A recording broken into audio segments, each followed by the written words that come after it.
before we get into the fun stuff, I just want to give you a basic overview of Procreate. Let's get oriented, get a little bird's eye view of some of the menus and some of the cool features, things that you'll be using most frequently. The gesture control system in Procreate is also pretty cool, but can be a little unintuitive right off the bat. It's also very customizable, so it'll be good to get a look at that.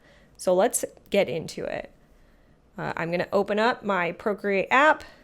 The gallery view in Procreate is the first thing you're going to see every time you open up the app, and it's just where all of the work that you've made in Procreate lives so that you can jump back into any canvas, make revisions, update it. You can duplicate your work so you don't erase over anything important, that kind of thing. So the first thing we're going to want to learn how to do is to make a new fresh canvas for us to play around in. And that is pretty simple. So in the gallery view, you look to the top right, you have some options here. And what you're going to want to hit is this little plus sign up in the top corner. That's how you make a new canvas. So hitting that will give you the new canvas drop down. And you can see that Procreate already comes with some options for you. Now these two at the bottom, the double 16:9 and the storyboards, are templates that I've made, sizes that I work in frequently so that I have quick access to them. And if you're going to make templates, say you always like to work in a certain format or with certain print settings, there's this little icon here in the top right of the new canvas menu. Clicking that will take you to this custom canvas creation screen, but we'll back out of that right now. Let's just pick one of Procreate's default canvas sizes. So let's just go with classic square.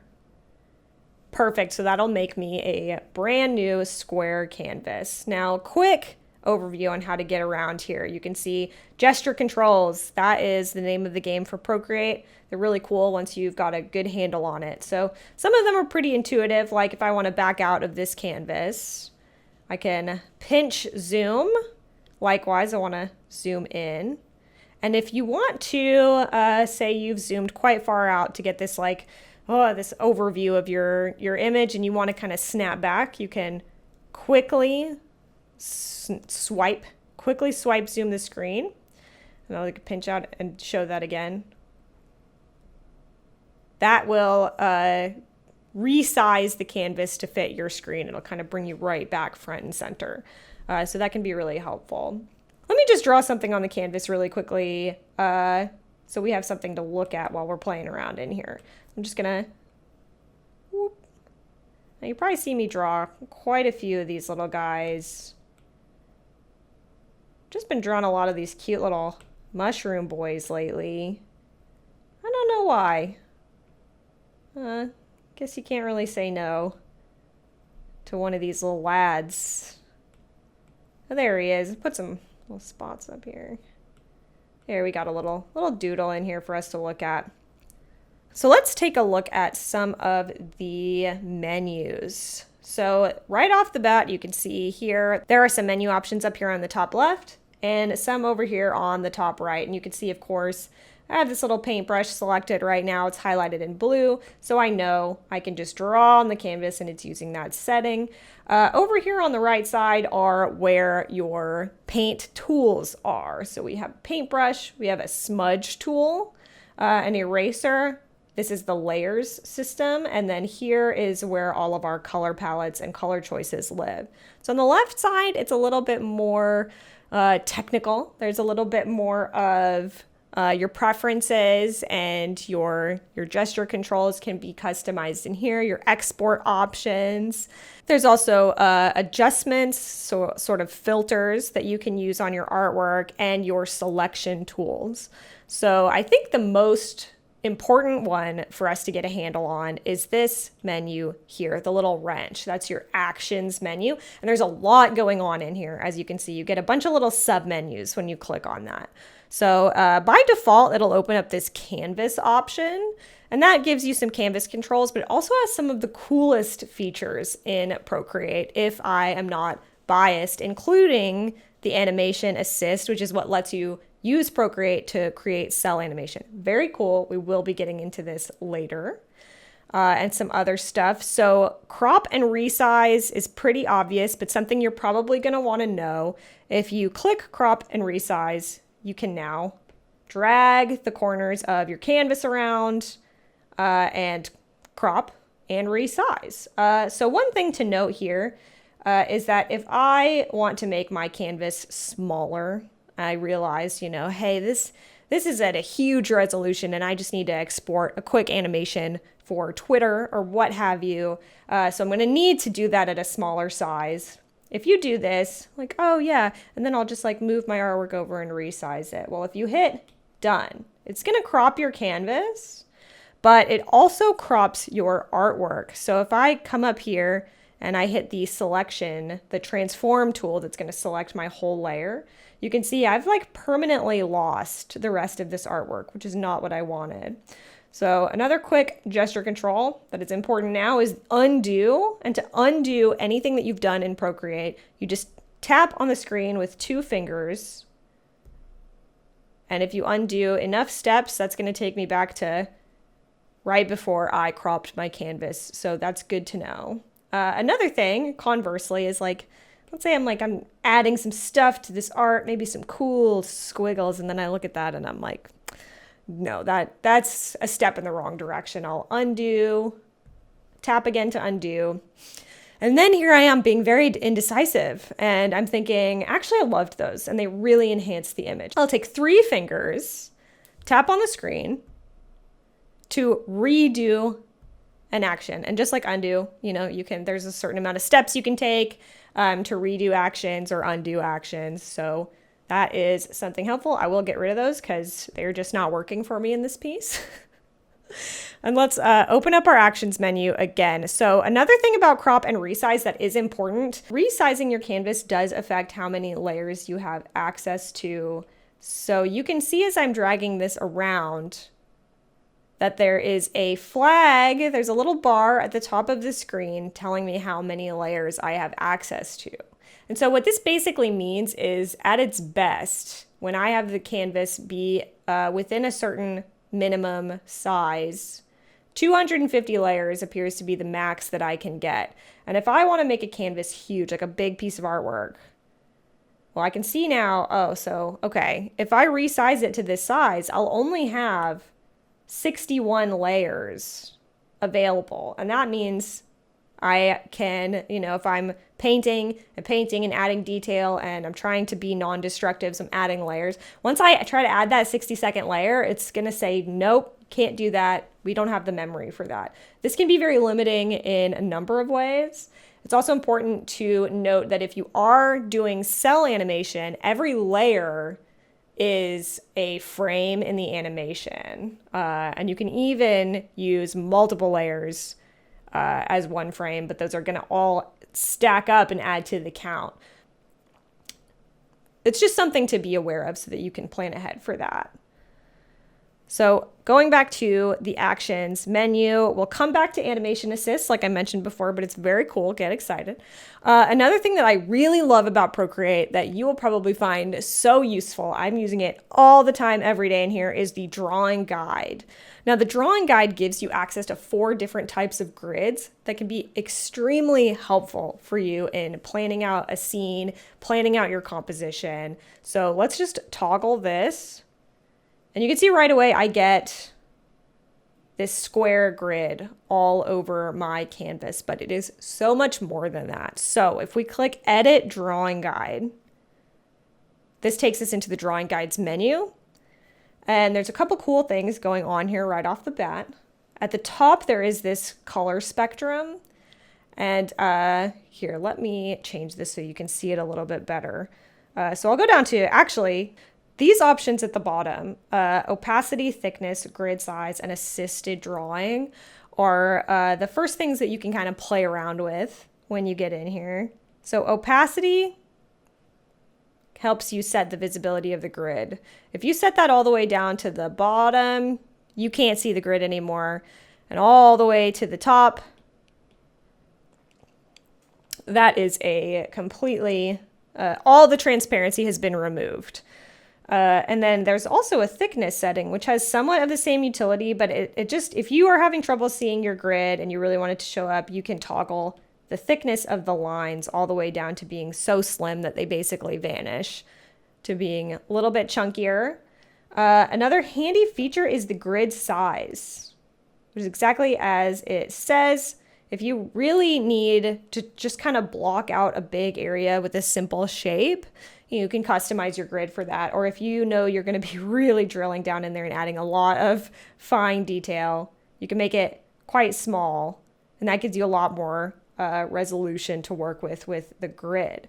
So this color spectrum up at the top, now that we can kind of see this grid a little bit better, is another cool feature. If you have, say, a background in your image that is mostly green, well, then having a green grid is going to be a little bit harder to see. So I can go over all the way over here and change that grid color to white.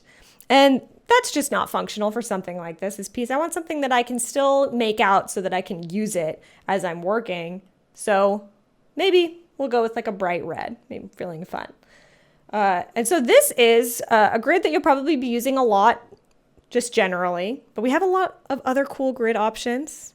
I'm going to come back to talk about this assisted drawing, but it is also very cool. So stay posted for that. I'm going to click over to isometric grid. Now this is similar to the 2D grid that we're seeing now, but as it says, it is isometric. So let's click done. Now I have this applied to my canvas. You can always at any time come up to the wrench here, the actions menu, and toggle the grid off, and it will remember your settings. So that, you know, if I've like finely tuned this grid, but sometimes it's getting in the way, it's a little too complex, I can just toggle it off briefly, bring it right back when I need it. So the isometric grid is cool if you want to make something, you know, kind of video gamey.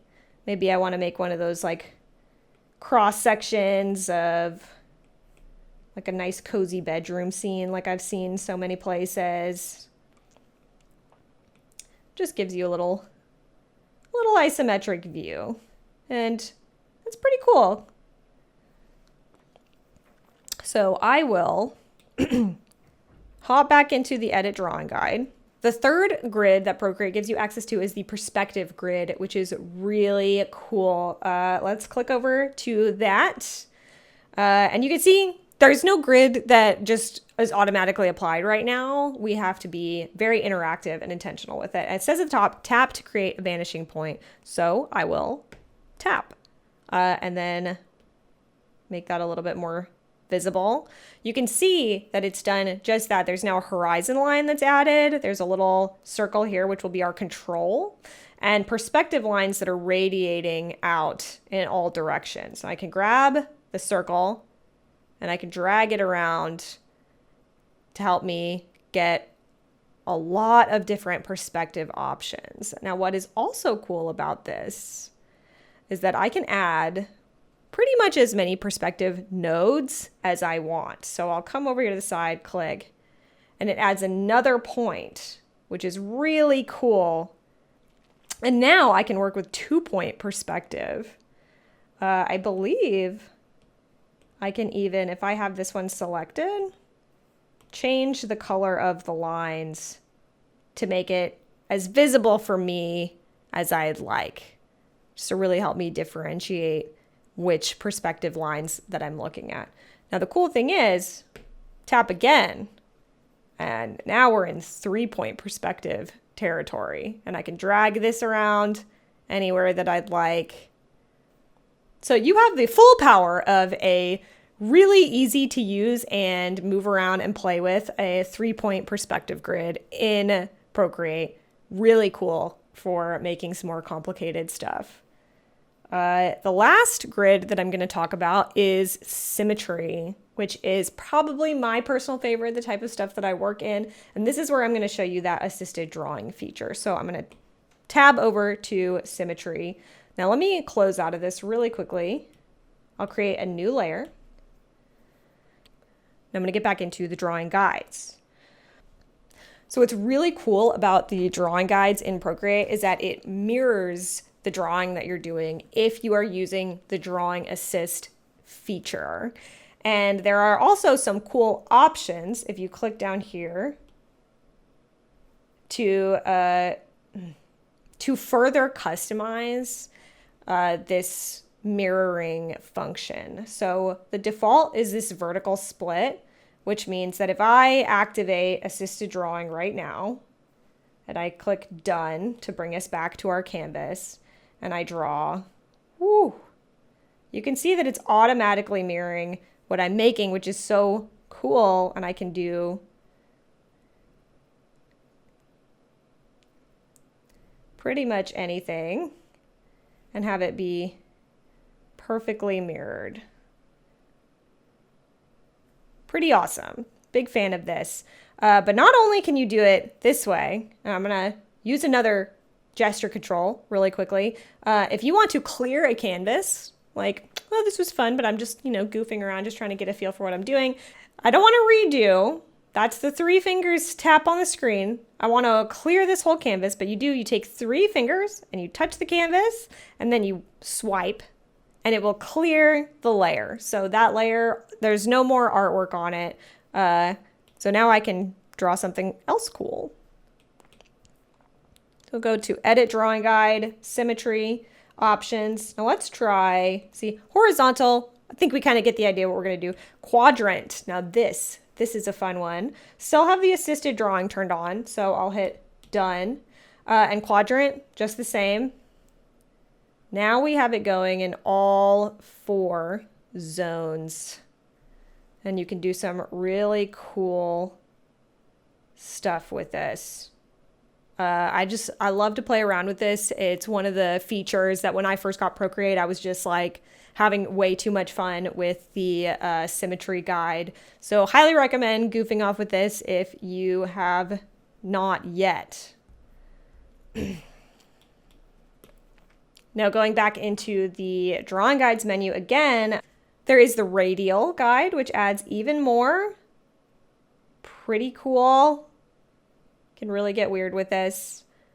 And one more thing, this is kind of neat. So let's go back to quadrant. And if we turn on rotational symmetry and hit done, you'll see that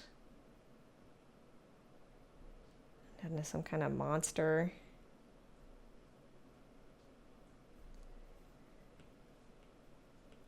Instead of perfectly reflecting your image, it now sort of brings this circular motion. Everything I draw in one quadrant will be applied to the other 3 quadrants when I have rotational symmetry turned on.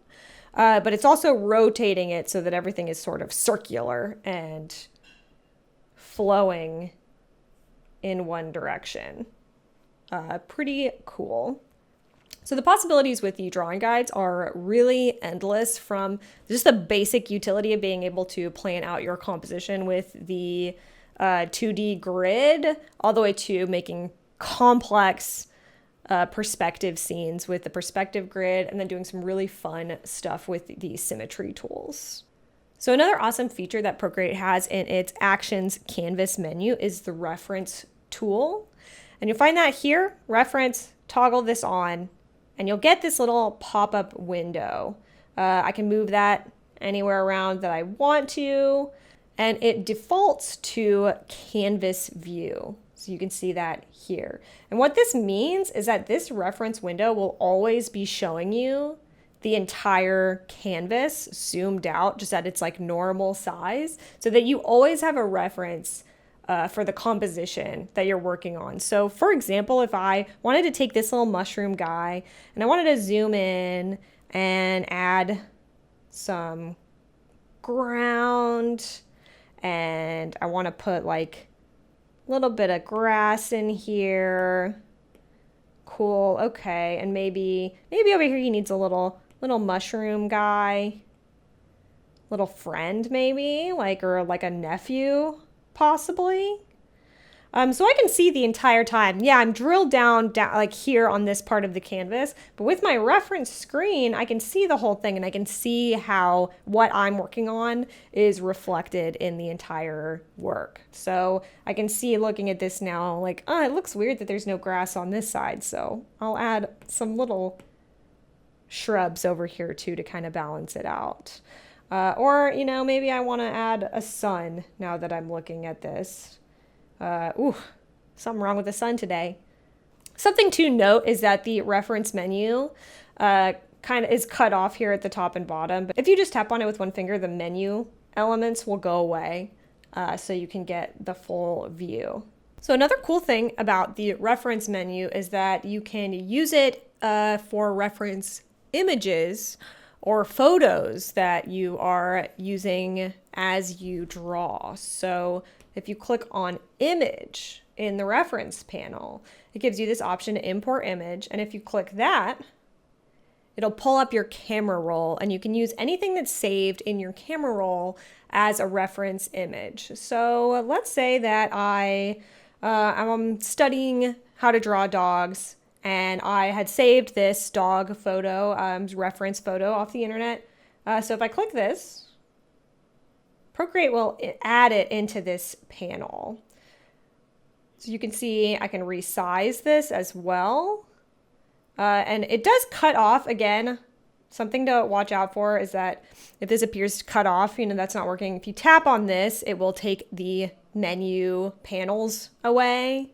So you can get a full glimpse of your photo without anything distracting. Tap again to bring that back. So this is another cool thing too, where, I can draw a dog. Looks just like him.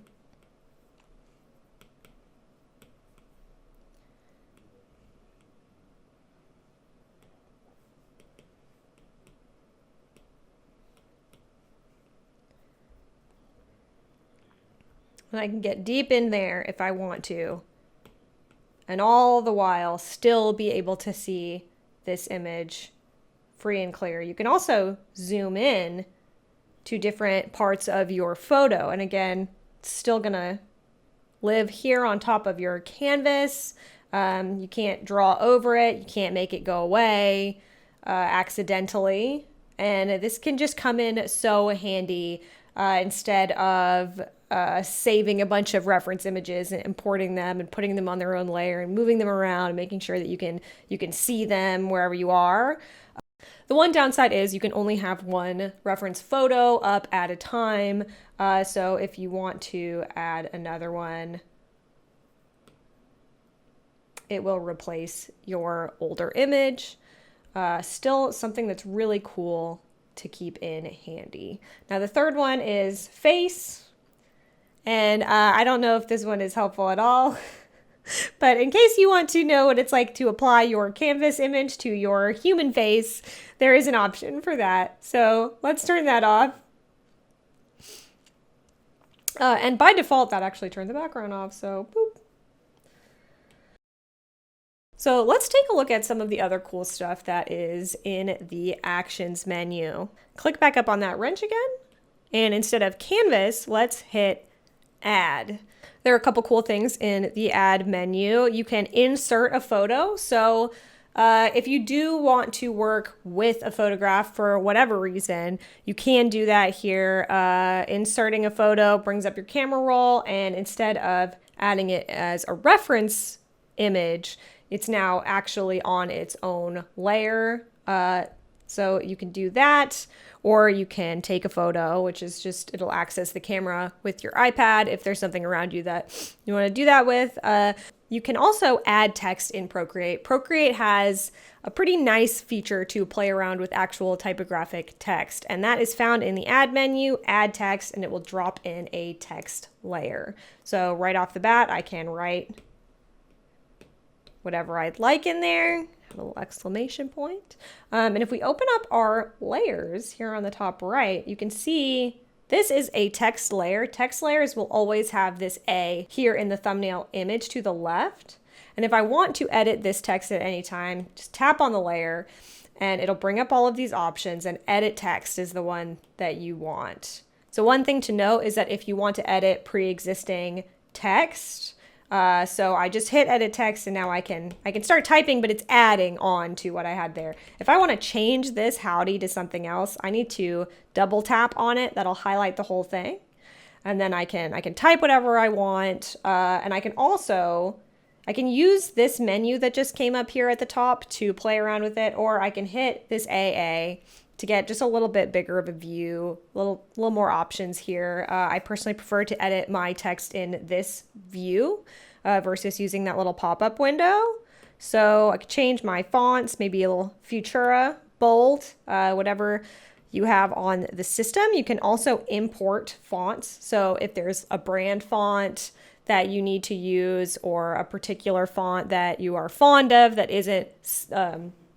doesn't come packaged with the iPad, you can import those font files here. And you can play around with the size. If you want a little more spacing to play around with, you can drag these handles out. That'll make sure that it's not cutting off like it is right here. You can change the size here. You can change the kerning.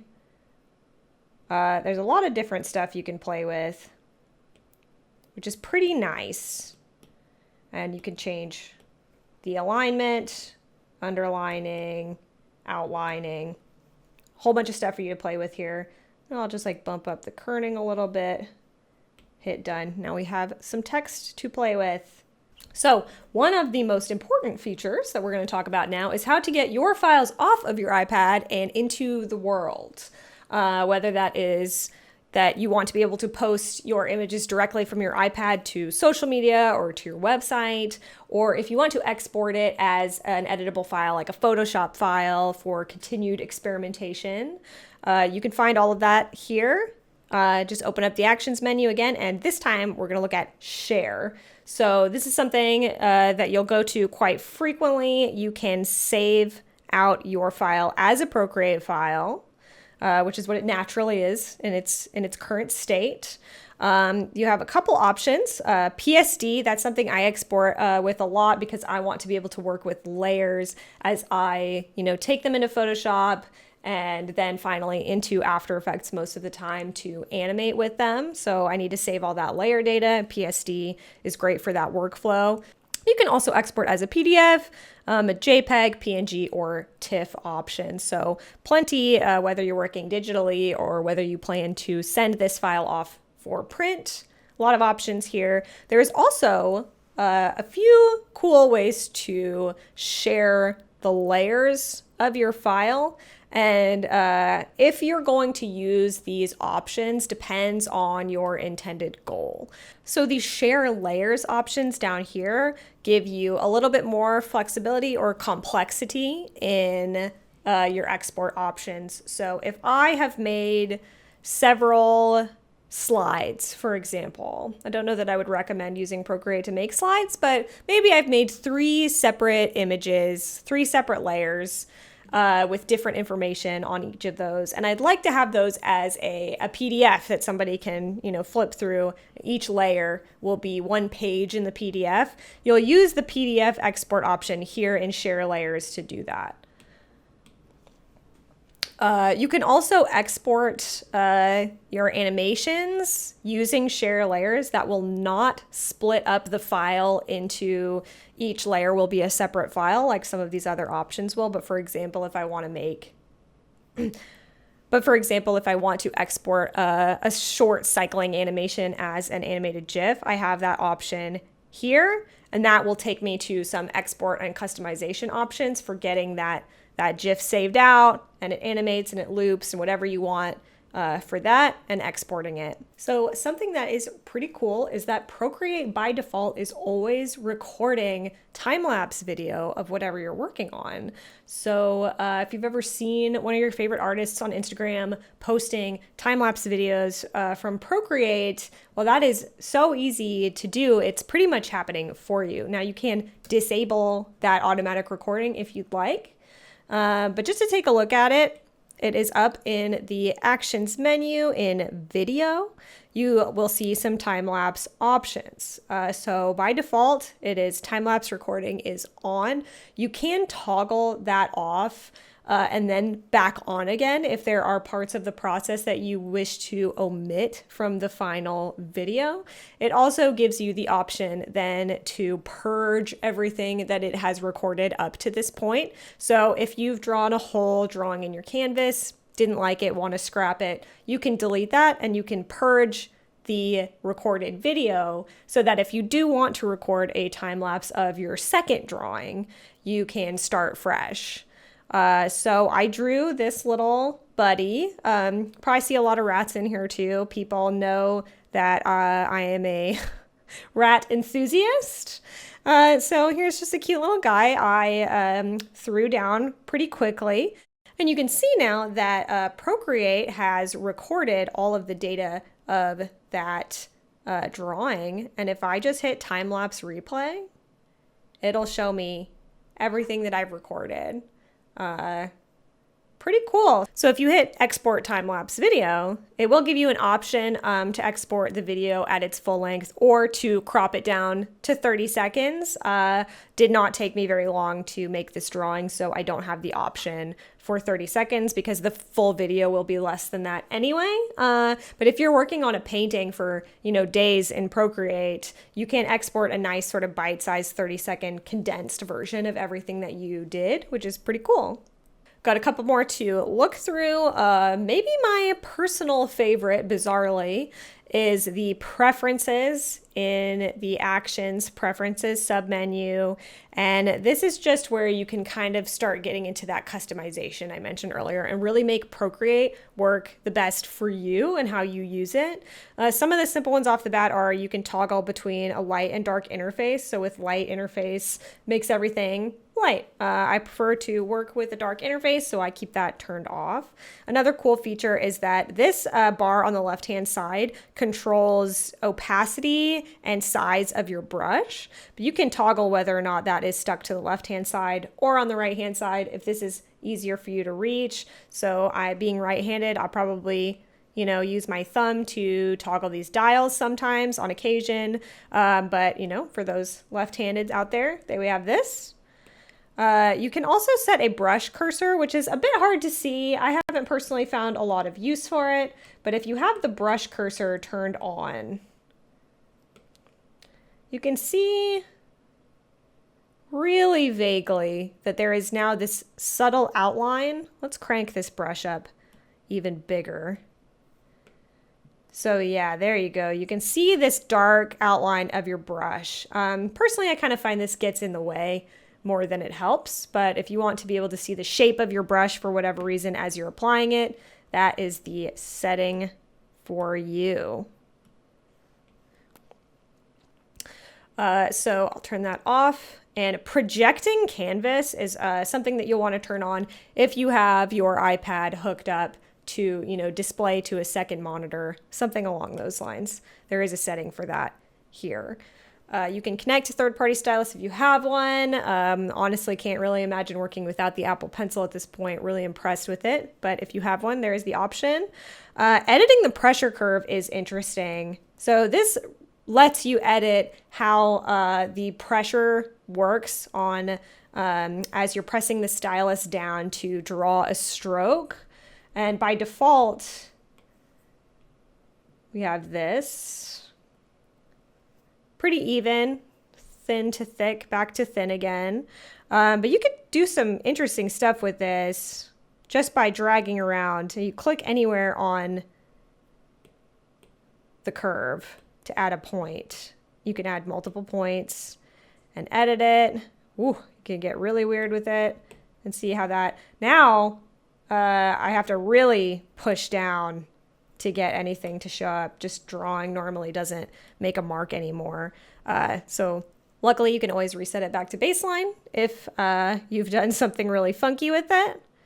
But it can be nice to have the option depending on how you want to work. So at this point, we've covered most of Procreate's interface and features that you'll be using every day in the app.